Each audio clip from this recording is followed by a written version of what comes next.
Em nome do Pai, do Filho e do Espírito Santo. Amém. Queridos irmãos, hoje, véspera da festa da Epifania do Senhor, vamos aqui fazer uma pequena conferência para tratar de um aspecto muito importante e também não menos interessante a respeito desse evento da visita dos magos a Belém. Né? Então, à medida em que nós vamos explicar um pouco o que aconteceu nesse episódio narrado pelo Evangelho de São Mateus, nós vamos também tentar aprofundar-nos nessa dimensão moral que os magos vão apresentar para nós e, reconhecendo as suas virtudes, vamos procurar também imitá-las. Ora, no capítulo 2 do Evangelho de São Mateus, diz que depois que Jesus nasceu na cidade de Belém, na Judéia, na época do rei Herodes, alguns magos do Oriente chegaram a Jerusalém perguntando: onde está o rei dos judeus que acaba de nascer? Vimos a sua estrela no Oriente e viemos adorá-lo. Ao saber disso, o rei Herodes ficou alarmado, assim como toda a cidade de Jerusalém. Então ele reuniu os sumos sacerdotes e os escribas para perguntar-lhes onde o Cristo deveria nascer. E responderam: em Belém da Judéia, pois assim escreveu o profeta: tu, Belém, terra de Judá, de modo algum és a menor entre as principais cidades de Judá. Porque de ti sairá um príncipe que será o pastor do meu povo Israel. Então Herodes chamou em segredo os magos e procurou saber deles a data exata em que a estrela tinha aparecido. Depois enviou-os a Belém dizendo: ide procurar obter informações exatas sobre o menino, e quando o encontrardes, avisai-me, para que eu também vá adorá-lo. Depois que ouviram o rei, partiram, e a estrela que tinham visto no Oriente ia à frente deles, até parar sobre o lugar onde estava o menino. Ao observarem a estrela, os magos tiveram uma alegria muito grande. E quando entraram na casa, viram o menino com Maria, sua mãe. E, ajoelhando-se diante dele, o adoraram. E depois abriram seus cofres e lhe ofereceram presentes: ouro, incenso e mirra. Avisados em sonho para não voltarem a Herodes, retornaram para sua terra passando por um outro caminho. Ora, essa passagem que acabamos de ler do Evangelho é, de fato, profundamente tocante. Ela nos importa uma quantidade enorme de imagens, uma riqueza de conceitos, de sentimentos e de acontecimentos em poucas linhas, né, que nós devemos considerar realmente um evento extraordinário. Agora veja aqui que, dentro da nossa abordagem de hoje, nós temos aqui duas figuras contraditórias. De um lado, temos o rei Herodes, e de outro lado, temos os reis magos. No centro deles, né, como centro desse cenário, está o rei escondido, que é o menino Jesus. Então, para tratar do tema da Epifania, nós não podemos deixar de entender o que deve ser na dimensão divina a figura de um rei. E quais devem ser as virtudes de um rei. E por que nós devemos saber isso, uma vez que nenhum de nós, a princípio, é destinado a ser rei de alguma nação? Porque nós escutamos na carta de São Pedro, por exemplo, né, o apóstolo dizer que nós somos um povo real, né? Então, São Pedro, quando se dirige aos fiéis, né, na sua carta, ele diz: vós sois uma nação santa, um sacerdócio régio. Né? Quer dizer que nós temos um sacerdócio, todos nós que somos batizados, e nós temos uma unção real. E nessa unção real, né, uma unção régia, nós somos chamados a reinar. Por isso que diz também no Apocalipse: vinde reinar com ele. Ora, alguém poderia perguntar, mas nós vamos reinar sobre quem?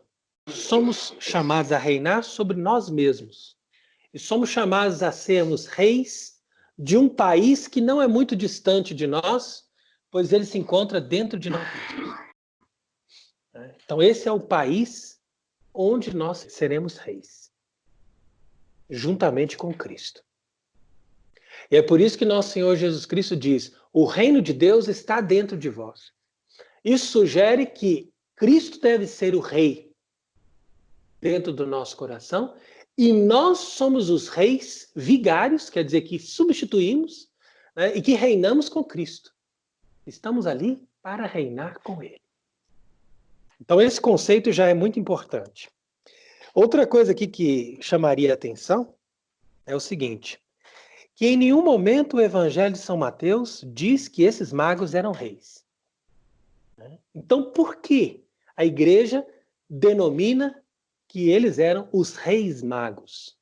Então, aqui é interessante observar isso, né? Se você for com atenção, você vai encontrar o Salmo 71, que faz parte importante aqui da liturgia da Epifania, e um dos versículos do Salmo 71 diz exatamente isso. Reges tastes et insole munera offerant, reges arabum et saba dona aduscent.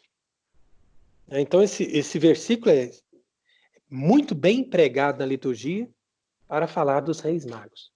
Então está dizendo que os reis da Arábia, os reis de Sabá, eles vão trazer os presentes, vão oferecer os seus dons, vão chegar até ele para lhe prestar homenagem.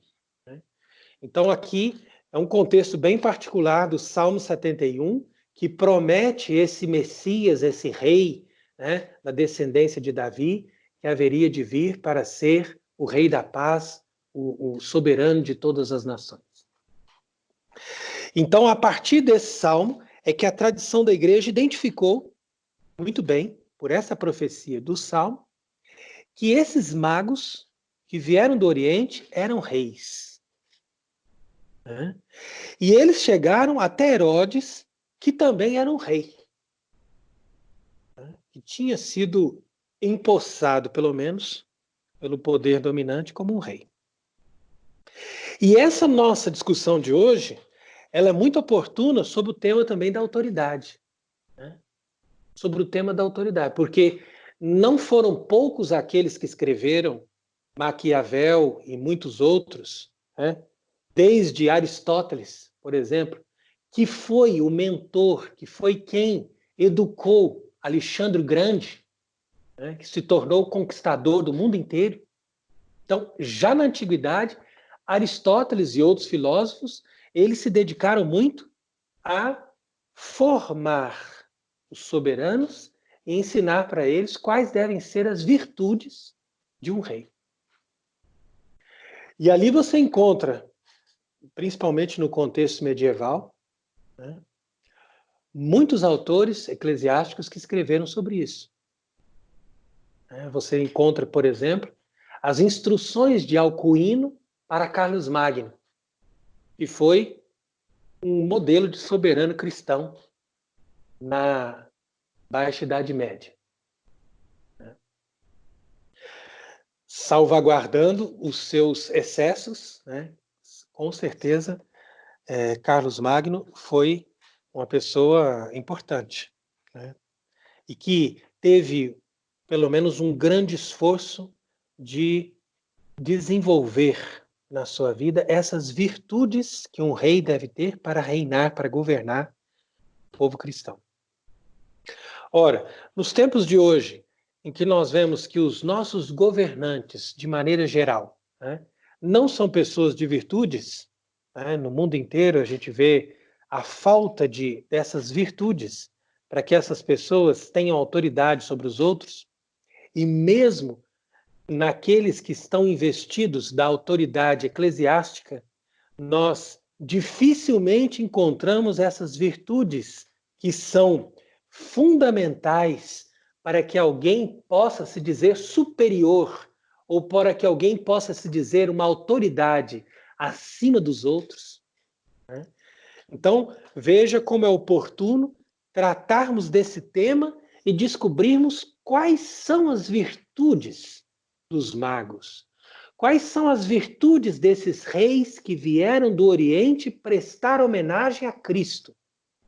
E, portanto, observar como eles, né, trazem um exemplo edificante, ao mesmo tempo que Herodes acabou sendo o paradigma, podemos dizer assim, do rei déspota, do tirano, ou seja, daquele que exerce um poder em função do seu próprio poderio militar, político ou mesmo financeiro, em detrimento dos outros, né? E governa pela força, pelo ódio, pela ira, ao invés de governar pela virtude, né? Ao invés de governar pela grandeza da sua alma.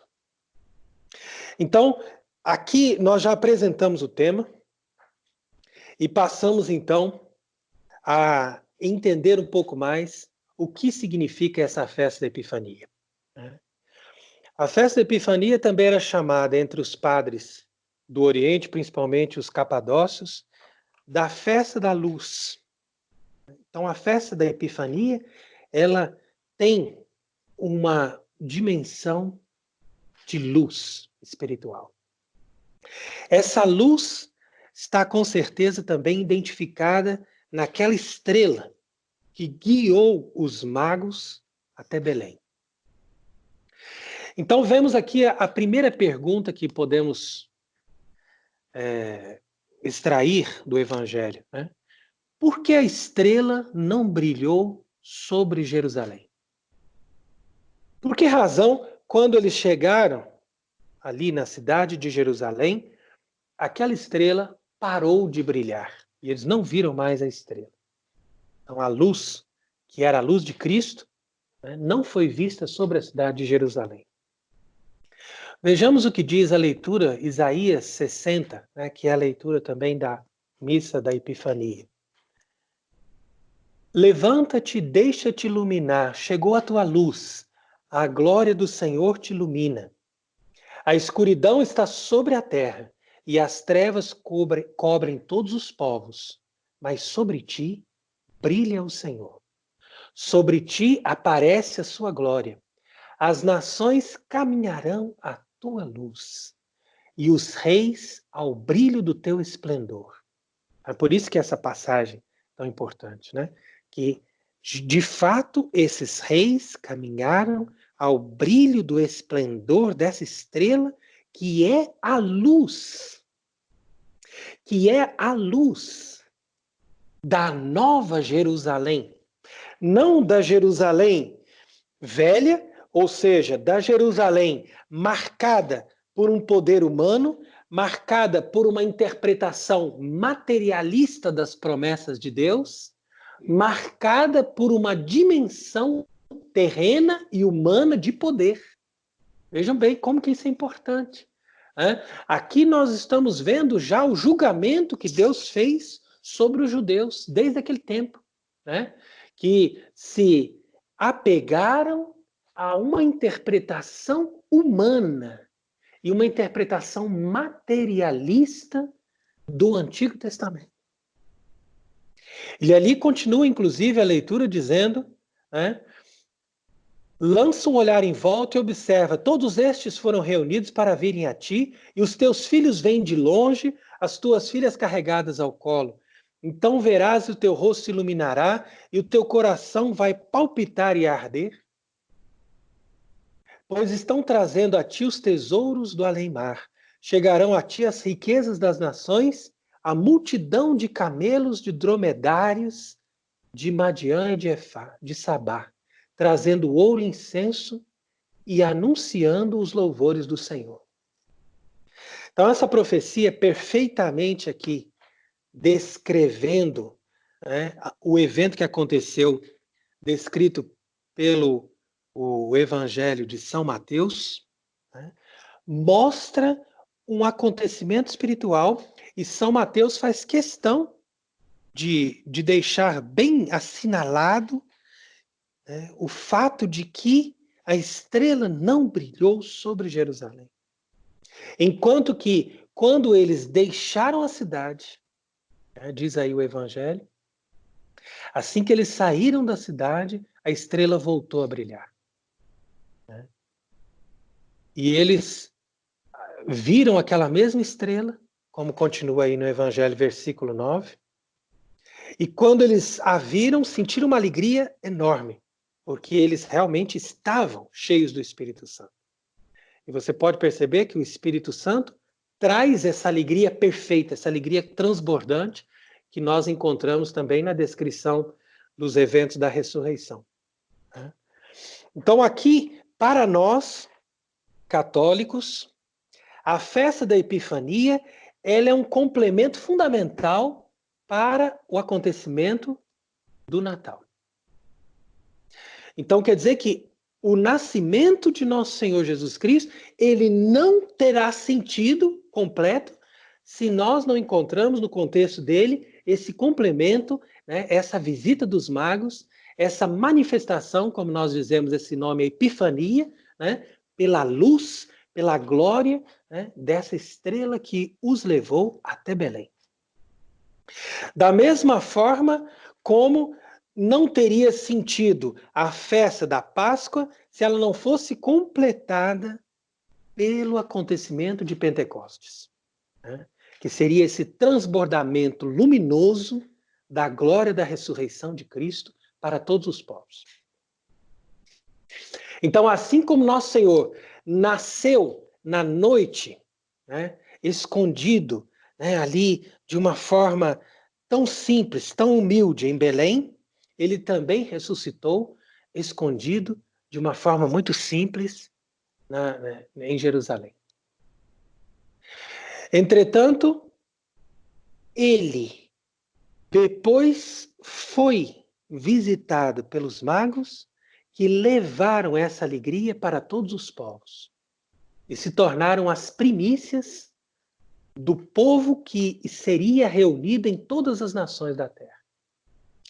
E assim também em Pentecostes, a glória da ressurreição repercutiu para todos os povos.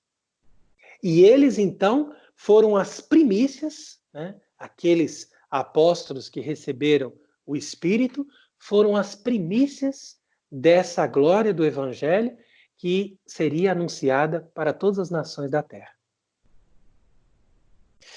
E ali também alguns se questionam dizendo, será que os reis magos eram exatamente em número de 3? Ou eram tantos mais? A gente sabe que a tradição da igreja colocou a ideia de 3 reis magos por causa que eles levaram 3 presentes. Mas existem outros relatos da tradição que sugerem que eles eram muitos. Como diz aqui no livro de Isaías, né? Multidão de camelos. Então quer dizer que eles chegaram numa grande caravana. E eram muitas pessoas.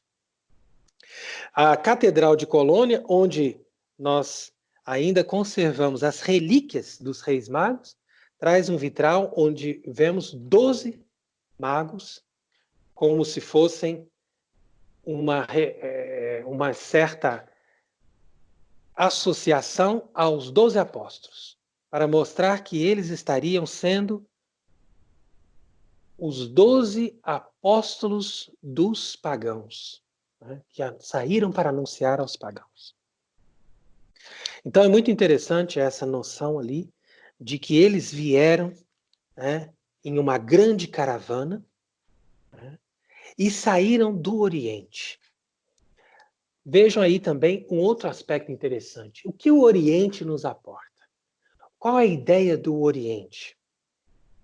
Então, desde dos tempos da Antiguidade, o Oriente se caracteriza por ser exótico, por serem povos que têm uma profunda humildade, mas ao mesmo tempo uma sabedoria antiga, uma sabedoria profundamente cultivada, né? E nessa sabedoria antiga, cultivada, profunda, eles também tiveram acesso ao verdadeiro Deus. Então, a festa da Epifania, ela traz uma mensagem imediata, né, de que nem todos os pagãos caminharam em direção à adoração do demônio. Nem todos os pagãos chegaram nas trevas da ignorância e adoraram falsos deuses, né?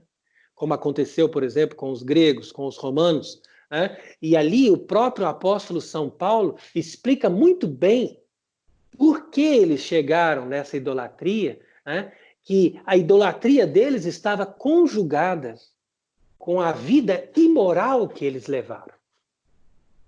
Entretanto, muitos povos, no Oriente principalmente, tiveram um conhecimento, né, uma graça especial de Deus, de que eles deveriam buscar uma vida mais sóbria, mais austera, né, e partirem para o exercício das virtudes, e a partir desse exercício das virtudes, dessa verdadeira filosofia que eles desenvolveram, eles conseguiram também chegar ao conhecimento da verdade.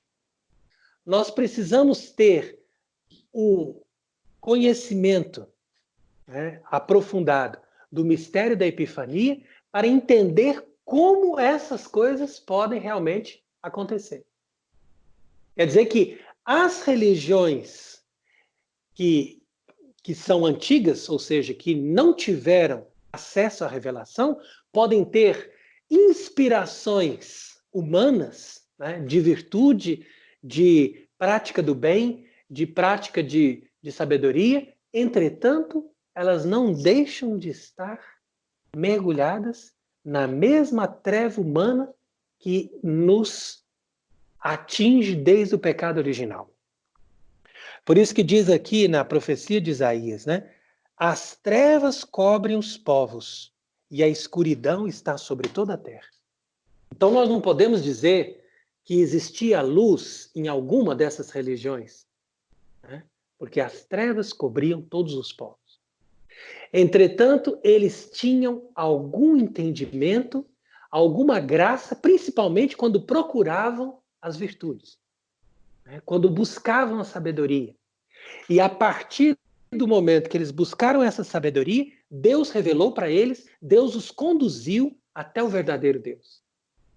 Deus os conduziu até a luz da verdade. Então, vamos entendendo, né, que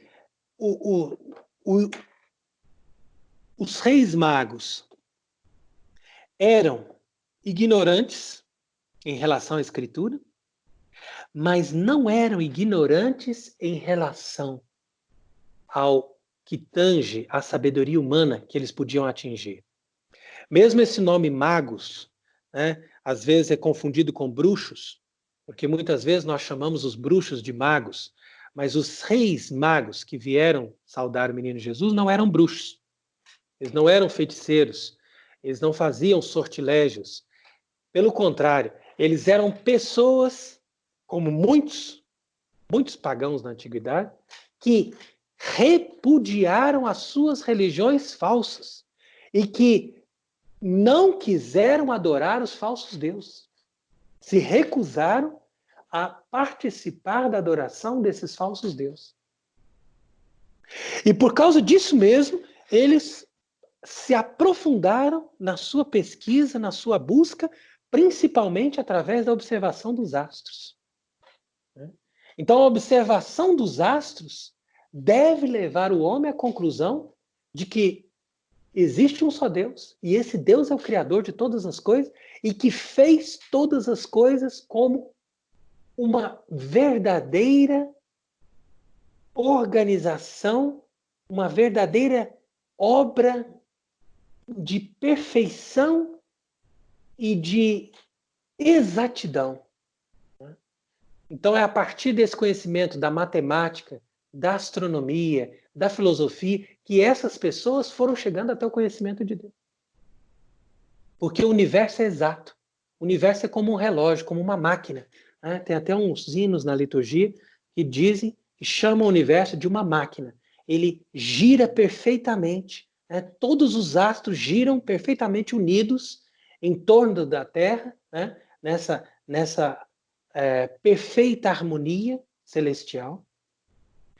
E é essa harmonia, essa perfeição dessa máquina que levou essas pessoas a concluir a existência de um Deus criador e que esse Deus teria em si mesmo essa sabedoria suprema. E é a partir daí que partem os magos. A viagem deles representa também toda a viagem da humanidade, toda a viagem da história do homem, do tempo de Adão até Cristo. Né? Uma viagem em busca do verdadeiro conhecimento, da verdadeira gnose, da verdadeira luz.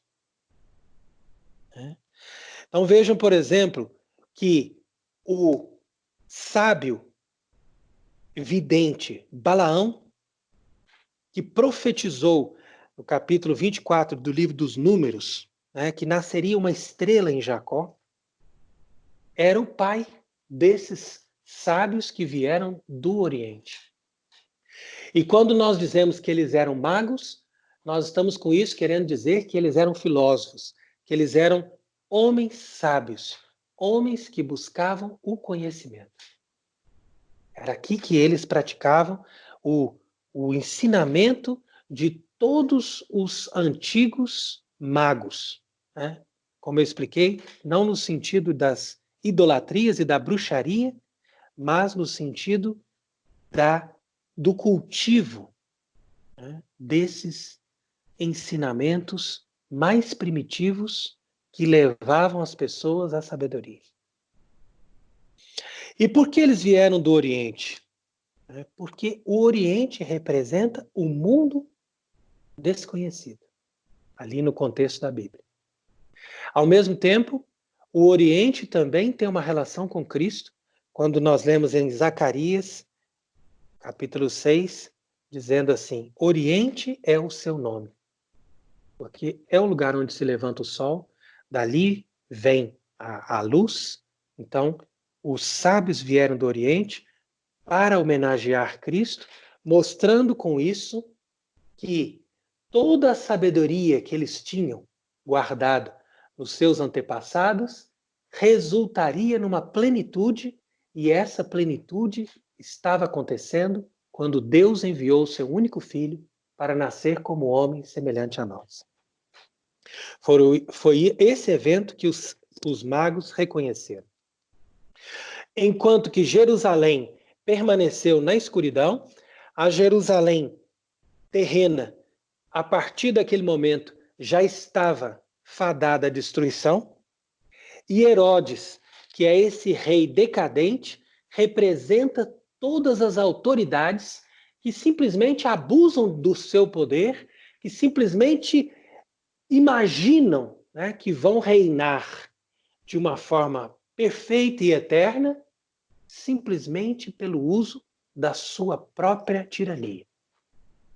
E não se dão conta de que o reino se adquire pelas virtudes muito mais do que pelo exercício da força. É assim que nós podemos ver a figura de Herodes, né, ficando em segundo plano, como uma luz que se apaga, a figura de Jerusalém né, que era a cidade predestinada, a cidade do grande rei, a cidade de Davi, como uma luz que se apagava. Ao mesmo tempo que em Belém, né, na cidade que Jesus nasceu, uma outra luz se acendia. E essa Belém era, como o nome diz, a casa do pão. Quer dizer, uma figura da Nova Jerusalém, da cidade eterna que Deus estava para criar para nós, ou seja, a Santa Igreja. E é a esta Nova Jerusalém que se dirige a passagem de Isaías ao dizer: levanta-te, Jerusalém, deixa-te iluminar, pois chegou a tua luz. Ao mesmo tempo, Nossa Senhora está ali dentro da casa. E quando os magos entram na casa, eles veem o menino com sua mãe, para mostrar que Maria é necessariamente identificada com esta Nova Jerusalém. Ela é a personificação desta Nova Jerusalém. Ela é a antítese de Herodes. Ela é a resultante de todo o esforço que Deus fez para santificar aquele povo do Antigo Testamento. Então, é como se você extraísse, né, 100 litros de leite para resultar num pedaço de queijo delicioso, fabricado com a mais perfeita técnica e categoria. Então, aqueles 100 litros de leite acabaram resultando naquele pedacinho de queijo. E aqui é que eu estou me referindo a Nossa Senhora em relação a todo o contexto, né, do Antigo Testamento, da Antiga Aliança. Agora, então, aprofundando especificamente nas virtudes reais que esses magos representam, né? Sabemos que eles trouxeram 3 presentes: o ouro, o incenso e a mirra, né, como diz aí o Evangelho. O primeiro desses presentes, o ouro, representa a virtude da sabedoria. Como eu estava dizendo, a sabedoria que esses magos tinham de observar os fenômenos da natureza e de buscar a verdade a todo custo. Então, a primeira sabedoria que uma pessoa pode ter é a busca pela verdade. E, ao mesmo tempo, a capacidade que a pessoa tem de fazer um esforço, né, de se empregar em torno dessa pesquisa, em torno desse conhecimento. Isso é sabedoria. Às vezes a pessoa ainda não sabe, mas ela já tem a sabedoria de saber procurar. Isso é muito importante. Daí a gente observar o que diz o livro dos Provérbios, capítulo 2. Meu filho, se aceitares as minhas palavras e guardares contigo os meus mandamentos, dando ouvido atento à sabedoria e inclinando o teu coração para conheceres a prudência, se invocares a sabedoria e clamares a prudência. Veja bem, ele te protegerá das veredas de quem anda na justiça, e nos caminhos dos santos te guardará. Então conhecerás a justiça e o direito, a equidade e todo bom caminho, porque a sabedoria entrará no teu coração, e o conhecimento será o teu prazer. Veja que passagem impressionante, né? E aí, um pouco mais para frente também, no capítulo 3, diz assim, versículo 13: Feliz aquele que encontrou a sabedoria e que alcançou grande prudência. Ganhá-la vale mais do que negociar a prata, e o seu fruto é mais valioso do que o ouro fino. Então, não é à toa que os antigos padres identificaram que o presente que foi dado ao menino Jesus, né, um cofre cheio de ouro, representa a sabedoria. Nisso eles reconheciam que nosso Senhor Jesus Cristo é a verdadeira sabedoria eterna, né, a sabedoria do Pai, e nisso eles também manifestaram o que eles tinham dentro deles, ou seja, uma verdadeira sabedoria. Agora, hoje nos nossos tempos, onde podemos encontrar a sabedoria? Onde podemos dizer que existe a prudência? Onde podemos dizer que as pessoas têm o mínimo de equidade? Onde podemos dizer que as pessoas pesquisam ou se aprofundam no conhecimento das coisas santas para saberem agir conforme a prática do bem? Ponham-se diante dessas perguntas. Quanto tempo as pessoas gastam diante da televisão ou diante dos aparelhos, que sejam internet e outras coisas mais, buscando coisas inúteis ou mesmo coisas danosas, ao invés de empregarem seu tempo na busca da sabedoria. Então é por isso que nós podemos aproveitar muito bem aqui do exemplo dos magos, que eram pessoas que buscaram entender todas as coisas. Não somente as coisas espirituais, mas também as coisas naturais. Então, às vezes a gente acha que uma pessoa é muito sábia, mas simplesmente porque é um cientista que se aprofunda nas coisas da natureza, mas ele não se aprofundou nas coisas espirituais. E, por outro lado, também existem pessoas que fazem grandes pesquisas e grandes esforços para lerem as coisas espirituais, para se aprofundarem na vida espiritual, mas não sabem nada a respeito das coisas da natureza. E isso também não é sabedoria, né? A sabedoria significa a pessoa buscar a verdade, seja no plano natural, seja no plano sobrenatural. E é por isso que é uma virtude real, é uma virtude que deve ser a virtude por excelência dos reis, daqueles que governam, né? Como dizia Platão, ele dizia, o governo perfeito seria o governo de uma oligarquia ou o governo de alguém que fosse sábio. E a partir do momento em que o povo reconhecesse que aquela pessoa é mais sábia do que os outros, eles teriam confiança de deixar o governo nas mãos daquela pessoa. Então é até interessante essa análise aí de Platão, né, quando ele escreve sobre as diversas formas de governo, para mostrar que a mais perfeita obra, né, mais perfeito sistema de governo seria aquele dado aos mais sábios, ou a alguém que fosse mais sábio. Porque a sabedoria é uma virtude real por excelência.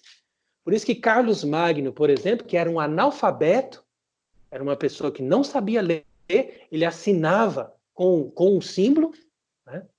Mas ele foi a pessoa que mais fez desenvolver a educação de todos os governantes que já pisaram sobre a terra. Porque ele sabia dar valor à sabedoria. Veja que bonito isso, né? Depois os magos também ofereceram a Nosso Senhor o presente do incenso. Ora, o incenso representa a virtude da religião, que, segundo a Suma Teológica, é uma virtude ligada à justiça. Porque a justiça nos diz que nós devemos dar a cada um que é seu. E se eu tenho justiça, eu sou obrigado a dar a Deus o que é de Deus. Isso é a virtude da religião.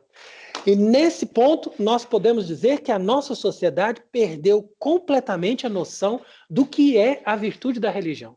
E os pais já não ensinam mais para os filhos a dar a Deus o que é de Deus. O mínimo que nós deveríamos dar a Deus, o que pertence a Ele, seria uma missa de domingo, ou seja, render culto, né? Render culto de adoração e de ação de graça àquele que nos dá todas as coisas, né? E o culto, conforme Ele mesmo estabeleceu, é a missa ao domingo, aos domingos, né? Entretanto, os pais dão às crianças todas as coisas, mas não são capazes de dar às crianças o conceito mais perfeito da justiça, que é a virtude da religião. E depois, quando essas crianças crescem, eles não têm nenhuma noção de onde começa e onde que termina o direito e a justiça, porque eles não sabem identificar a autoridade máxima, que é Deus, e não sabem como render a Deus a glória que Ele mereceria por Ele nos dar todas as coisas. E é nesse ponto também a missa nova causa um enorme prejuízo, porque ela parte do princípio protestante que a missa é feita para as pessoas. Uma vez que a missa é feita para Deus. É um culto, é uma homenagem, é uma adoração. Você vai ali para ofertar um presente para uma pessoa. E não para simplesmente para receber alguma instrução, alguma coisa. Apesar de que isso também, de forma secundária, pode ser dado. Então veja a importância da virtude da religião. E esta também é uma virtude real. Um rei não pode ser verdadeiro rei sem a virtude da religião. Porque se ele não dá a Deus e ele não oferece a Deus o seu máximo presente da sua própria adoração, ele jamais pode ter uma autoridade sobre os outros. Porque ele tem que compreender que a sua autoridade vem de Deus. É bonito quando nós vemos, né, os reis, principalmente na Idade Média, né, que ofereciam um culto perfeito a Deus, que promoviam culto, que promoviam os mosteiros, que construíam igrejas. Né?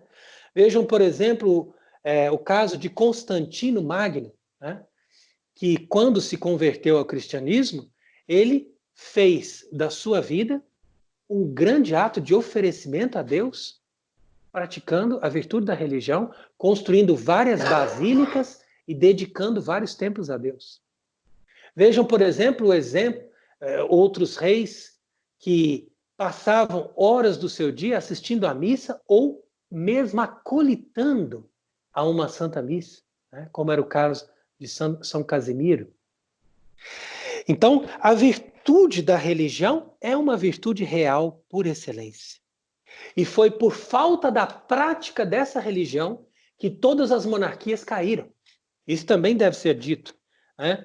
Não é à toa que as monarquias foram despencando e foram sendo destruídas por causa da Revolução. Não foi simplesmente porque a maçonaria ou as sociedades secretas desenvolveram a revolução para destronar os reis que nós perdemos todas as monarquias católicas, mas porque esses mesmos reis, não sabendo mais como seus antepassados praticar a virtude da religião, né, foram perdendo a sua própria autoridade, foram perdendo a sua própria moral e foram, com isso, irritando a Deus a ponto de caírem em toda sorte de maldições e de castigos. Se nós estudarmos a história dos reis a partir do século XIV, nós vamos ver maldições e castigos em todos os momentos, em todas as situações, com algumas pausas, com algumas exceções. Mas o que eles experimentaram após abandonarem a sua virtude, a virtude da religião, foi maldição e castigo. E por fim, os reis magos também ofereceram um outro presente que nós chamamos de mirra. A mirra é uma planta que se fabrica, né, através dela se fabrica um perfume. E essa planta é amarga. Esse é um perfume amargo, mas é um perfume apreciadíssimo. Então, nós com isso extraímos uma meditação, um simbolismo profundo, né, a partir da mirra, para entender que esse perfume que vem dessa planta amarga se relaciona à virtude da mortificação.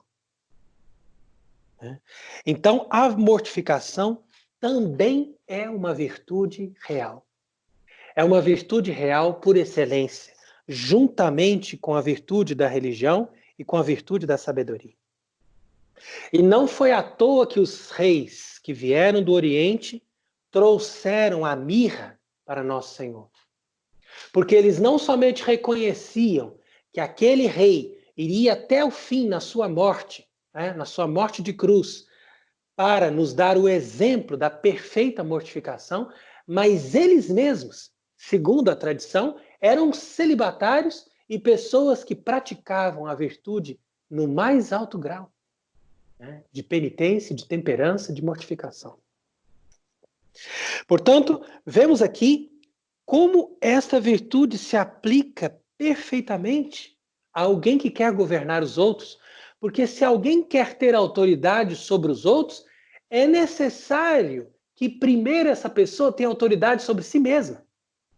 E como alguém poderá ter autoridade sobre si mesmo antes de praticar a mortificação? Ou seja, antes de ter domínio sobre o seu próprio corpo.